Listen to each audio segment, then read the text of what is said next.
할렐루야. 오늘 저는 여러 성도님들과 함께 우리 가운데 계시며 구원을 베푸시는 하나님, 이런 제목으로 함께 은혜를 나누겠습니다.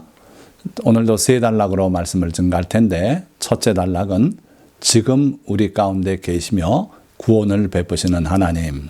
자, 여러분들 잘 아시고 즐겨 들으시는 스바냐 3장 17절에 너의 하나님 여호와가 너의 가운데 계시니 그는 구원을 베푸실 전능자시라.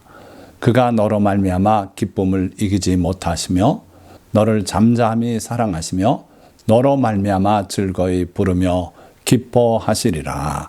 놀라운 장면 아닙니까? 하나님께서 우리 가운데 계시대요. 그리고 그분은 구원을 베푸실 전능자시래요. 자, 이것만 해도 놀라운 말씀인데, 거기에다 또 그가 너로 말미암아 기쁨을 이기지 못하신대요. 하나님께서 우리를 사랑하시되 기쁨을 이기지 못하시고, 그리고 너를 잠잠히 사랑하시며 너로 말미암아 즐거이 부르며 기뻐하시리라. 우리를 사랑하시는 그 마음을 어찌할 수가 없어서 우리로 말미암아 기쁨을 이기지 못하시면서 또 잠잠히 사랑하시면서 또 너로 말미암아 즐거이 노래 부르고 기뻐하실 것이다. 우리가 상상만 해도 너무 아름다운 장면 아닙니까? 우리 눈으로 그분을 못 보지만 그분은 우리 가운데 계시며 구원을 베푸실 전능자시라는 거예요. 구원을 베푸실 때 때로는 그 문제가 너무 커서 어찌할 도리가 없어 마음 상하는 그런 분이 아니라 구원을 베푸시되 전능자로서 구원을 베푸시는 그런 분이시래요. 이 말씀을 중심으로 해서 오늘 구원을 베푸시는 하나님에 대해서 또 우리의 삶에 대해서 함께 은혜를 나누고자 합니다. 자, 그런데 우리가 이 구원에 대해서 조금 잘못된 생각들을 많이들 하시는 것 같아요.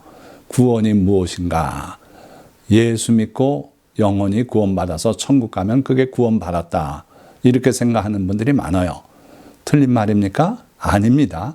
믿음의 결국 곧 영혼의 구원을 받음이라 베드로 사도가 그렇게 기록하고 있어요.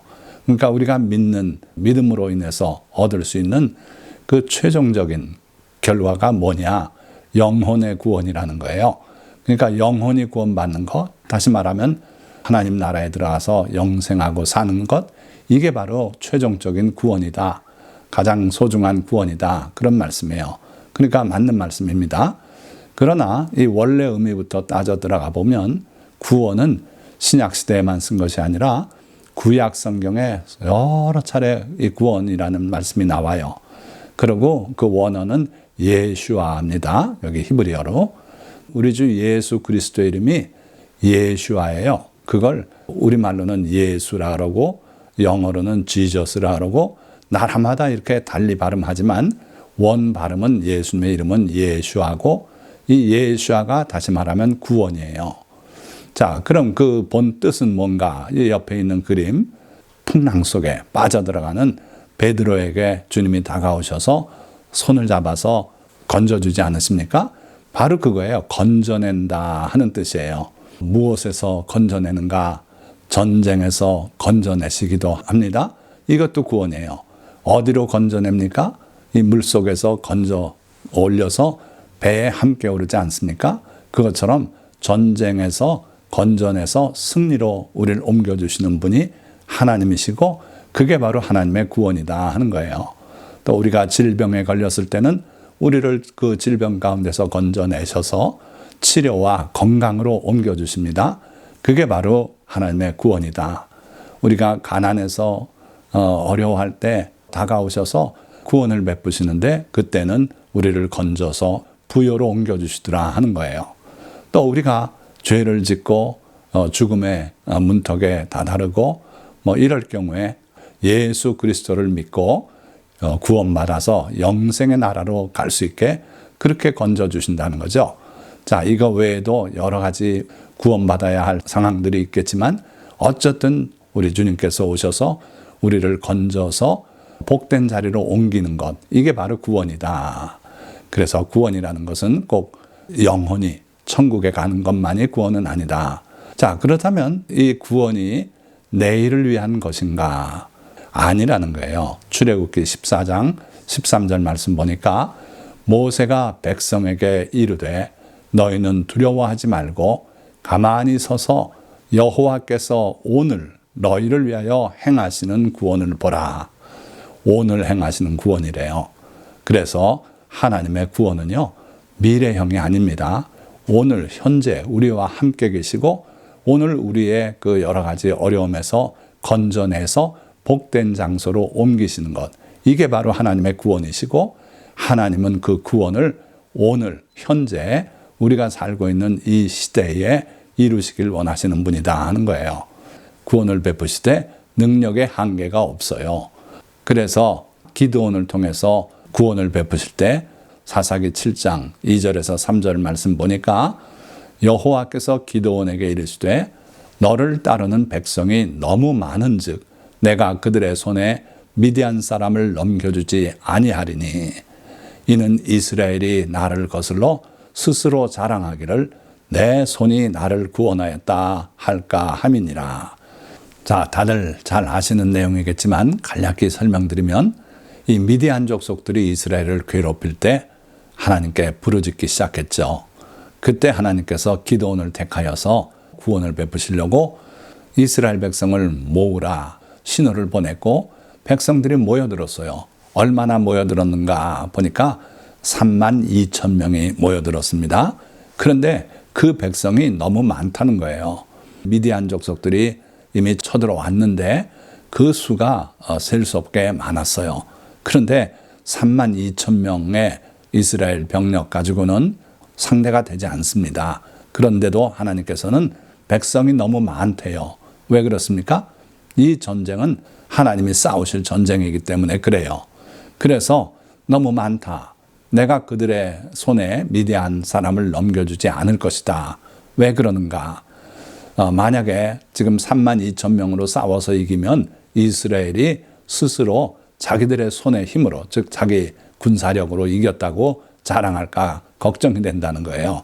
그냥 우리 하나님은 사람의 도움이 사실은 필요 없는 분입니다. 그래서 그들에게 너희 중에 두려워 떠는 자가 있느냐 돌아가라. 그래서 우르르르 돌아갔어요. 남은 사람이 10,000명뿐이 안 돼요. 그러니까 3분의 2 이상이 떠나갔고 10,000명이 남았어요. 자, 이거 전쟁할 용기가 나겠습니까?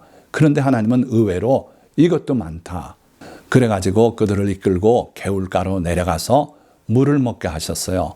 그랬는데 한 부류는 엎드려서 그냥 물을 벌컥벌컥 마십니다. 또 한 부류는 조심히 무릎을 꿇고 물을 두 손으로 떠가지고 들어올려서 입에다 대고 핥아먹어요. 개가 물 핥아먹는 그런 자세로. 자, 그렇게 둘로 갈라지는 걸 보고 하나님께서 손으로 물을 움켜쥐고 핥아먹는 사람들만 따로 세워라. 얼마인가? 300명이에요. 나머지 사람은 다 돌려보내라. 이 300명 가지고 싸우게 하시겠다 하는 거죠. 그래서 결국 그들이 항아리를 들고 그 안에 횃불을 넣고 나팔을 넣고 그리고 하나님께서 시키는 대로 미디안 군대 주변에 진을 쳤다가 신호에 따라서 항아리를 깨고 횃불을 들고 나팔을 불었어요. 그러니까 그 미디안 사람들이 놀라서 서로 쳐 죽이고 도망가고 그래서 그 전쟁을 이기지 않았습니까? 자, 이 전쟁 내용은 하나님이 구원자시라는 거예요. 사람이 필요 없다는 거예요. 사람의 도움이 사실 필요 없는 하나님이시다. 그렇다고 하나님께서 우리를 완전히 배제하고 전쟁하진 않으십니다. 그래서 결국 하나님은 구원을 베푸실 전능자다. 이게 이 기드온의 전쟁에서 잘 드러나고 있는 거죠. 그러면 두 번째 단락으로 그 구원자 앞에서 패망했던 그들 무슨 말씀이냐면요. 그 이스라엘 백성이 그 하나님, 여호와 하나님, 구원자이신 그 하나님을 모시고 살고 있음에도 불구하고 결국은 나라가 두 번이나 망하지 않았습니까? 첫 번째는 바벨론에게 완전히 망하고 잡혀가고 세계로 흩어지고 두 번째는 로마에게 또 그렇게 망하고 흩어지고 포로로 팔려가고 그랬었어요. 도대체 왜 전능하신 구원자를 모시고 사는 그들이 패망을 해야만 했을까 살펴봐야 돼요. 왜냐하면 그게 우리에게 주는 교훈이 크기 때문입니다. 자, 그 첫째는 회개하지 않고 귀신과 우상에 절하는 자들이 그들이었기 때문에 그랬어요. 하나님께서 그렇게 선지자를 통해서 책망하시고 돌아오라고 명하셨지만 이스라엘은 또 나중에 남쪽 유다 왕국은 결국은 우상 숭배에 빠지고 바알 신을 섬기고 온갖 잡신들을 섬기고 하나님을 노엽게 했어요. 자, 여기 요한계시록 9장 20절에서 21절 말씀, 이거는 직접적으로 그 이스라엘을 가리켜 말씀하고 있는 건 아니지만 이 내용이 그 당시나 또 오늘 우리에게도 적용이 되고 있지 않나 하는 거예요. 자, 보세요. 이 재앙에 죽지 않고 남은 사람들은 손으로 행한 일을 회개하지 아니하고 오히려 여러 귀신과 또는 금, 은, 동과 목석의 우상에게 절하고 또 그 살인과 복술과 음행과 도둑질을 회개하지 아니하더라. 자고로 하나님께서 심판하실 때의 모습이에요. 항상 이런 모습으로 자기 백성이 변하기 때문에 하나님께서 그들을 심판하실 수밖에 없었다 하는 거예요. 첫째 보니까 하나님께서 그들을 경고의 재앙을 보내십니다. 그런데 그 재앙에 많은 사람들이 죽기도 하고 하는데 남은 사람들이 그 모습을 보고 회개해야 옳지 않겠습니까? 그런데 자기들의 손으로 저지른 그 일을 회개하지 않고 오히려 귀신과 또는 금, 은, 동과 목석의 우상에게 절해요. 그러니까 요즘 우리 대한민국도 무속이 왜 그렇게 성행합니까? 드라마를 봐도 온통 그렇고요. 영화를 봐도 그렇고 하나님을 섬기는 도리를 모독하면서 오히려 귀신 앞에 엎드려 절하고 하는 장면들이 많이 나와요. 이럴 때 하나님이 그거를 용납지 않으시고 우리에게 심판을 베푸실 수도 있다는 거예요. 그래서 그들이 저지른 일을 또 여기 나열하고 있는데 살인, 복술, 음행, 도둑질, 온갖 죄악 아닙니까? 그 중에 복술을 보세요. 미신이라고 해서 타파했던 이런 일들이 오늘 대한민국의 경제 부흥과 더불어서 우후죽순처럼 점집이 동네마다 들어서고요. 이런 일이 벌어지고 있어요. 회개하지 않으면 이런 일 때문에 나라가 망할 수도 있겠다 하는 생각이 드는 거예요. 또 요한계시록 16장 8절에서 9절도 넷째 천사가 그 대접을 해 소돔에 해가 권세를 받아 불로 사람들을 태우니 사람들이 크게 태움에 태워진지라. 이 재앙들을 행하는 권세를 가지신 하나님의 이름을 비방하며 또 회개하지 아니하고 주께 영광을 돌리지 아니하더라. 자, 이게 이제 실제 그 순간에 어떻게 되는지 우리는 잘 몰라요. 겪어봐야 하는데 요즘 지구온난화에다가 산불이라든지 이런 일이 많이 벌어져요. 그래가지고 우리 대한민국도 겪긴 했지만 유럽이나 미국이나 남미 같은데 산불이 엄청나게 일어나고 그것 때문에 희생을 당하는 사람들도 있고 또 기온이 50도가 넘게 올라가고 이런 재앙이 오고 희생이 있고 하면은 남은 사람들은 회개하고 겸손해져야 되고 그래야 되는데 오히려 하나님의 이름을 비방해요. 왜 하나님이 계시면 이런 일이 벌어지는가 하면서 비방하고 회개하지 않고 주께 영광을 돌리지 아니하더라. 이게 바로 우리의 현재 모습 아닌가, 온 인류의 모습이 아닌가 하는 것이고요. 자, 둘째는 교만하여 자기 하나님을 잊은 자들에 있기 때문에 심판이 임할 수 있다는 거예요. 신명기 8장 12절에서 14절 상반절 말씀 보니까 내가 먹어서 배부르고 아름다운 집을 짓고 거주하게 되며 또 내 소와 양이 번성하며 내 은금이 증식되며 내 소유가 다 풍부하게 될 때에 내 마음이 교만하여 내 하나님 여호와를 잊어버릴까 염려하노라. 자, 이 말씀대로 실제로 그렇게 되지 않았습니까? 이스라엘이 가나안 땅에 들어가서 하나님의 주신 복을 누리면서 배부르게 먹고 아름다운 집들을 짓고 거기 살고 소와 양이 번성하고 은금이 증식되고 모든 소유가 다 풍부하게 될 때 그만 하나님을 잊어먹었어요. 다른 신을 섬기기 시작했어요. 그것을 염려해서 이렇게 미리 경고를 하고 있는 거예요. 그때 상태를 내 마음이 교만하여 이렇게 표현하고 있어요. 참 이상하죠? 우리 대한민국도요, 5,000년의 역사 가운데 지금처럼 잘 사는 세대가 없었지 않아요? 그리고 6.25 전쟁의 폐허 가운데서 다시 나라를 재건할 때 사실 배고팠어요. 그래서 잘 살아보자고 노래하면서 그렇게 애쓰고 해서 결국 온 세계가 놀라는 경제 부흥을 이루었어요. 이러한 번영을 누리게 될 때, 또 소유가 풍부하게 될 때, 그럴 때 마음이 교만하여져서 우리 주 예수 그리스도의 은혜를 잊어버리고 자기들의 힘으로 이렇게 경제 부흥을 이루었다. 이것이 다 내 것이다. 이러고 있지 않나 하는 두려움이 있어요. 스바냐서 2장 15절, 바로 하나님께서 우리 가운데 계시고 우리를 기뻐하시고 잠잠히 우리를 사랑하신다고 노래한 그 바로 스바냐 같은 예언서예요. 거기에 2장 15절에 이렇게 말씀이 기록되어 있어요. 이는 기쁜 성이라 예루살렘을 말합니다. 염려 없이 거주하며 마음속에 이르기를 오직 나만 있고 나 외에는 다른 이가 없다 하더니 어찌 이와 같이 황폐하여 들짐승이 엎드릴 곳이 되었는고. 하나님의 심판을 자초하던 그들이 결국 하나님의 심판을 맞아서 다 황폐하게 되고, 그 이전에는 염려 없이 거주했고 기쁨이 그 가운데 있었고 처녀 총각의 웃음소리, 어린아이들의 뛰노는 소리가 가득했던 성읍이 이제는 황폐하여 들짐승만 엎드려 있는 곳이 되었다. 그거예요. 왜요? 그들이 마음속에 이르기를 오직 나만 있고 나 외에는 다른 이가 없다. 이렇게 주장했다는 거예요. 마음에 교만해져서요, 하나님을 망각하고 자기들만 있다는 거죠. 그런 마음은 교만한 마음이고요, 하나님의 심판을 자초하는 마음이에요. 자, 세 번째, 경고나팔을 조롱하는 굳은 마음이 그들 가운데 있었어요. 역시 스바냐서입니다. 스바냐 1장 11절에 그때 내가 예루살렘에서 찌꺼기같이 가라앉아서 마음속에 스스로 이르기를 여호와께서는 복도 내리지 아니하시며 화도 내리지 아니하시리라 하는 자를 등불로 두루 찾아 벌하리니.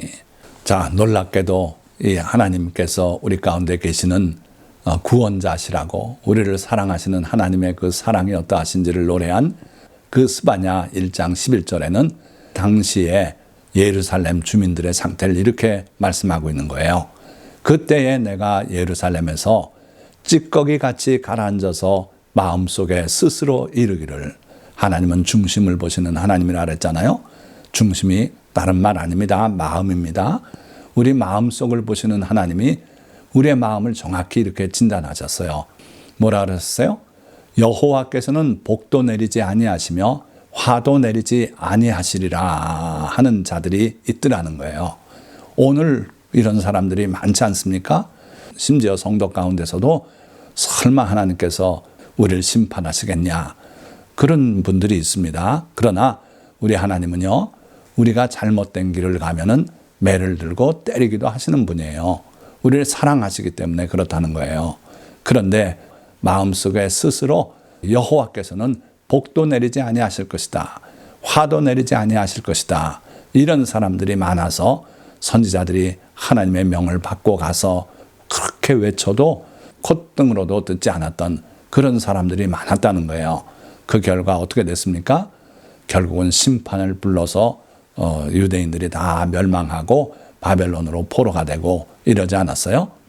자, 네 번째, 자기 재물을 의지하는 자들이 많이 있었기 때문에 하나님께서는 그 나라를 심판하실 수밖에 없었다 하는 거예요. 그들 가운데 그들을 사랑하시는 하나님으로 계셨고 그들을 기뻐했고 그러셨는데, 그들 가운데 보니까 이런 사람들이 있었어요. 자기의 재물을 의지하는 자들이에요. 그런데 하나님의 법은요, 자기의 재물을 의지하는 자는 패망하려니와 망한다는 거예요. 반면에 의인은 푸른 잎사귀 같아서 번성하리라. 그러니까 돈 있다고 그 돈을 의지해서 교만해지고 이웃에 대해서 오만을 부리고 이런 자들이 많아지면 그 나라는 망하게 돼 있는 거예요. 그래서 우리가 교만하지 않은가, 내가 재산이 있다고 그렇게 뻐기고 있지 않은가 되돌아봐야 하겠다는 거예요. 잠언 11장 4절에서도 재물은 진노하시는 날에 무익하나 공의는 죽음에서 건지느니라. 재물은 진노하시는 날, 하나님께서 심판하시는 날은 전혀 도움이 안 돼요. 돈 있다고 살아나고 돈 없다고 죽고 이러지 않더라는 거예요. 그런데도 불구하고 재물이 좀 있다고 자기의 재물을 의지하는 자들이 많아서 하나님께서는 그들을 심판할 수밖에 없었다는 거예요. 자, 그러면 마지막 단락입니다. 짧게 말씀드립니다. 우리가 그 은혜 안에 구원을 체험하려면 과연 어떻게 해야 할 것인가? 하나님을 노엽게 하고 심판을 자초했던 사람들이 어떤 사람들이었는가 봤는데 그 반대로 살면 되는 겁니다. 사실은. 그러나 잠깐만 말씀드리자면 현재 우리도 그런 뭔가 위기 속에 있는가? 그렇다는 거예요. 잘 아시겠지만 사회, 경제적 위기 가운데 있지 않습니까? 그렇게까지 심하게 나빠지려나 별로 관심을 안 기울였던 분들도 이제는 조금씩 흔들려요. 난방비 폭탄, 전기료, 가스료, 택시요금 모든 것들이 흡작스럽게 오르고 있지 않습니까? 작년에 오른 것만 해도 충분한 것 같은데 또 더 오르고 있어요. 또 정치 군사적 위기도 우리 앞에 있지 않습니까? 또 끝없는 신종 전염병의 위기가 우리 앞에 있지 않습니까? 기껏 코로나가 다 끝나가는 것처럼 느껴서 이제 좀 숨 좀 돌리고 관광도 좀 하고 이러려는 분위기였는데 이제 갑자기 또 찬물이 뿌려지는 것 같아요. 그래서 경기가 또 위축되고 있고요. 그리고 지구 환경의 위기, 이건 또 언제 어떤 상태로 우리를 치명적으로 공격할지 알 수 없어요. 그런 위기 속에 있죠. 또 젊은이들이 볼 때 그들이 처해 있는 이 사회가 초경쟁 사회라고 보는 거예요. 그래서 나가 돌아다니기가 두려워서 집에 은둔해 있는 청년들이 있어요. 자, 그러면 과연 어떻게 해야 우리가 그 하나님의 구원을 맛보고 위기에서 건짐을 받을 수 있을까? 여호와께, 예수 그리스도께 돌아오라는 거예요. 자, 예수님께서도 수고하고 무거운 짐진 자들아 다 내게로 오라. 내가 너희를 쉬게 하리라. 분명히 말씀하셨어요. 자, 여기에 수고하고 무거운 짐은 우리의 죄짐이 될 수도 있지만 우리의 현실의 짐들, 그런 것들이 다 포함돼요. 뿐만 아니라 질병의 짐을 지고 주님 앞에 나가면 또 그 병을 치료해 주시고, 그러니까 주님께 돌아가면 아무 염려 없어요. 가서 주님의 말씀 듣고 그리고 그대로 실천하고 살면은 구원받게 되는 거예요. 자, 이사야 55장 1절 말씀이면 하나님도 똑같은 말씀을 하고 있어요. 오호라 너희 목마른 자들아 물로 나오라. 생수의 근원되는 하나님께로 나오라는 거예요. 예수님께로 나가고 하나님께 나가면은 모든 인생의 문제가 해결이 된다는 거예요. 자, 이사야 55장 7절 말씀은 악인은 그의 길을, 불의한 자는 그의 생각을 버리고 여호와께로 돌아오라. 그리하면 그가 긍휼히 여기시리라. 우리 하나님께로 돌아오라. 그가 너그럽게 용서하시리라. 자, 돌아오라고 하셨는데 돌아가면 몽둥이를 들고 여러 차례 때리고 그러고 나서 우리 죄를 용서하고 그러시겠다고 하셨습니까? 아니고요. 돌아오라. 그리하면 그가 긍휼히 여기시리라. 그가 너그럽게 용서하시리라 했어요. 예수님의 비유 가운데 탕자 비유 나오지 않습니까? 먼 나라로 아버지 재산을 들고 날라서 거기서 다 탕진하고 그러고 돌아오는 그 아들의 모습이 잘 그려져 있어요. 아버지가 그 아들이 돌아오는 걸 알아채고 달려나가서 그 아들을 끌어안고 그러고 그를 위해서 잔치를 베풀지 않습니까? 어디 매를 때리고 하는 장면이 나옵니까? 그렇지 않아요. 우리 하나님은요, 회개하고 돌아오면 너그럽게 용서하시겠다 그랬어요. 얼마나 은혜로운 말씀 아닙니까? 그러니까 우리가 다른 생각할 필요 없습니다. 이 위기 상황에서 이제라도 엎드려서 우리의 죄를 주님 앞에 고백하고 그리고 우리와 또 나라가 이 위기에서 벗어나올 수 있도록 기도하시면 돼요. 그거면은 하나님께서 우리의 모든 지난날의 죄를 묻지 않으시고 그리고 대한민국을 다시 한번 번영의 길로 이끄실 줄 믿습니다. 자, 말씀을 맺겠습니다. 우리 가운데 계신 우리 하나님은 우리를 사랑하시고 기뻐하시며 놀라운 구원을 베풀어 주시는 전능자이십니다. 그러나 우리가 번영 속에 교만하여 주님을 잊고 산다면 그 하나님은 우리에게 심판자로 다가오실 수 있습니다. 이제 세계가 코로나의 긴 터널을 벗어나려는 순간에 생각지 못했던 세계적 경제 위기가 다가오고 북핵 위협, 정치적 혼동 등이 대한민국을 흔들고 있습니다. 그러나 이 모든 위기 앞에서 두려워 떨지 말고 구원을 베푸실 전능자 우리 하나님께, 우리 주님께 회개하며 간구해야 합니다. 그래야 성도 개인들은 물론 우리 대한민국이 이번에도 주님의 놀라운 구원을 체험하고 일어나 마지막 때에 세계 만방에 복음을 전파할 수 있을 것입니다.